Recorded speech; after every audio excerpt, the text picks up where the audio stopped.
আসসালামু আলাইকুম সম্মানিত ভিউয়ার্স, এই ভিডিওতে আমি এই ডিসপ্লে বোর্ড থেকে বেশ কিছু পুনরূপ নিয়ে আলোচনা করব। আমরা আজকে দেখব এই ডিসপ্লে বোর্ডে যে সকল ইলেকট্রিক মেজারিং ইনস্ট্রুমেন্ট বা ফিটিংস আছে এর কার কোনটার শর্ট নেম, এই শর্ট নেম থেকে ফুল মিনিং বলে দেব। এছাড়াও আমার চ্যানেলে ধারাবাহিকভাবে 100 পুনরূপ নিয়ে ভিডিও আপলোড করা হয়েছে 2 পার্ট আকারে। আমি ডিসক্রিপশন বক্সে লিংক দিয়ে দেবো, চাইলে দেখে নিতে পারেন। সম্মানিত ভিউয়ার্স, আর কথা না বাড়িয়ে মূল আলোচনায় চলে যাই। এই জায়গায় সর্বপ্রথম এই সার্কিট ব্রেকার থেকে শুরু করব। এই জায়গায় 5টি সার্কিট ব্রেকার আছে। এই সার্কিট ব্রেকার কিন্তু রক্ষণ যন্ত্র এবং কন্ট্রোলিং যন্ত্র, এবং অনেক সার্কিট ব্রেকার আর্কজনিত সমস্যা থেকে বা শর্ট সার্কিটের হাত থেকে সার্কিটকে বা লোডকে রক্ষা করে। এই 5টা সার্কিট ব্রেকারকে একসাথে বলা হয় এমসিবি। এমসিবি এর পূর্ণরূপ হলো মিনিয়েচার সার্কিট ব্রেকার। এই এমসিবি বিভিন্ন টাইপের হয়ে থাকে।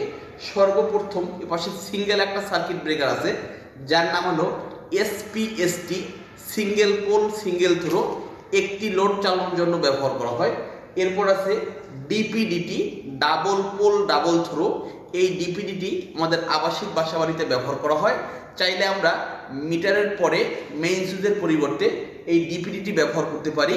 2টা লোড চালানোর জন্য ব্যবহার করা হতে পারে। মোট কথা, সার্কিট ব্রেকার এবং ফিউজ এগুলোতে কখনো নিউট্রাল কানেকশন করা যাবে না, যেটা হলো বৈদ্যুতিক নিরাপত্তাবিদের একটি রুলস। এছাড়া এর পাশে রয়েছে টিপিটিটি, ট্রিপল পোল ট্রিপল থ্রো। এই টিপিটিটি মূলত 3 ফেজের লোড চালানোর জন্য ব্যবহার করা হয়।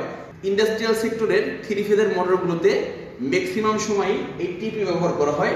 এই টিপির পরে যদি স্টাডেলটা সংযোগ করা থাকে বা রিভার্স ফরওয়ার্ড সংযোগ থাকে বা ডোল কানেকশন করা থাকে, এই টিপির পরে কানেকশন হবে। সর্বপ্রথম এই টিপিটা থাকবে। এরপরে আছে আরসিবি, রেসিডুয়াল সার্কিট ব্রেকার বা আরসিডিও বলা হয়, রেসিডুয়াল কারেন্ট ডিভাইস। এগুলো মূলত বিভিন্ন মেশিনে ব্যবহার করা হয়। আর্থজনিত সমস্যা থেকে সার্কিটকে রক্ষা করবে। এই সার্কিট ব্রেকারগুলো খুবই ভালো। এর পাশে রয়েছে ইএলসিবি, আর্থ লিকেজ সার্কিট ব্রেকার। এই আর্থ লিকেজ সার্কিট ব্রেকার এক্সট্রা হিসাবে শর্ট সার্কিট, আর্থজনিত সমস্যা বা লাইনে কোনো বেশি হিট উৎপন্ন হলে এগুলো থেকেও লোডকে রক্ষা করবে। এছাড়া এ পাশে একটি বড় সার্কিট ব্রেকার রয়েছে, এটি হলো MCCB, moulded case circuit breaker. সম্মানিত ভিউয়ার্স, এমসিবি গুলো 1 থেকে 63 এম্পিয়ার হয়ে থাকে, আর এমসিবি গুলো 63 এম্পিয়ারের উপরে হয়ে থাকে।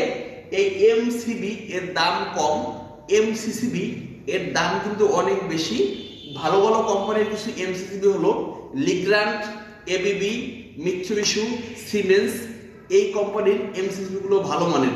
এছাড়া বাজারে নিম্নমানের চাইনিজ কিছু এমসিসিবি পাওয়া যায়, যেগুলো কিনে আপনারা প্রতারিত হতে পারেন। এই সার্কিট ব্রেকার যেহেতু দাম বেশি, কেনার ক্ষেত্রে অবশ্যই সাবধানতা অবলম্বন করবেন।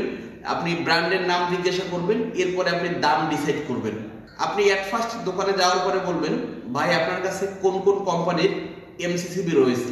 তারপরে যদি 2-3টা কোম্পানি দেখে এর ভিতর থেকে আপনি ডিসাইড করবেন যে আপনি কোনটা কিনবেন। এছাড়া এর নিচে রয়েছে জিআই কনসিল বোর্ড। জিআই এর পূর্ণরূপ হলো গ্যালভানাইজড আয়রন। এই কনসিল বোর্ডগুলো কনসিল ওয়ারিং এর কাজে বাসাবাড়িতে ব্যবহার করা হয়।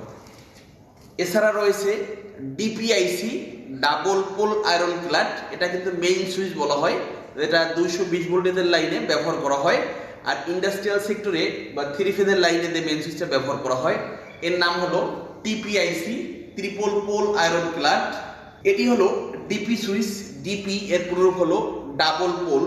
এইচআরসি ফিউজ, এইচআরসি এর পুনরূপ হলো হাই র্যাপচারিং ক্যাপাসিটি। এই ফিউজগুলো মূলত পিএফআই প্যানেলে ব্যবহার করা হয়। এছাড়া রয়েছে এমসি, ম্যাগনেটিক কন্ডাক্টর। এটা কিন্তু এক ধরনের ইলেকট্রোমেকানিক্যাল ডিভাইস, মোটরকে কন্ট্রোলও করে থাকে এবং সেফটিও প্রদান করে।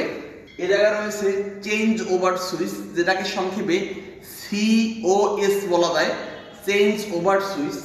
এপাশে রয়েছে এসপি, যেটাকে সংক্ষেপে সুইচ বোর্ড বলা যায়। এছাড়া নিচে রয়েছে ডিবি, ডিস্ট্রিবিউশন বোর্ড। এই ডিস্ট্রিবিউশন বোর্ড কিন্তু বিভিন্ন টাইপের হয়ে থাকে। MDB, main distribution board, FDB, followed distribution board. এছাড়াও হয়ে থাকে SDB, sub distribution board. Apartment হাউসগুলোতে নিচে সিঁড়ির পাশে যে বোর্ডটা থাকে ওইটাকে এমডিবি বলা যায়, এবং ফ্লোরে ফ্লোরে যে বোর্ডগুলো থাকে এগুলোকে এসডিবি বলা যায়। তবে ইন্ডাস্ট্রিয়াল সেক্টরে একটা ফ্লোরের মেইন বোর্ডকে এফডিবি বলা হয়। এফডিবির আন্ডারে অনেকগুলো এসডিবি থাকে। সম্মানিত ভিউয়ার্স, আশা করি ইলেকট্রিক্যাল সেক্টরের গুরুত্বপূর্ণ পুনরূপগুলো সম্পর্কে আপনাদের ধারণা হয়েছে। আজ এ পর্যন্তই। ভিডিওটি কেমন লাগলো কমেন্টে অবশ্যই জানাবেন। ধন্যবাদ সবাইকে। আসসালামু আলাইকুম।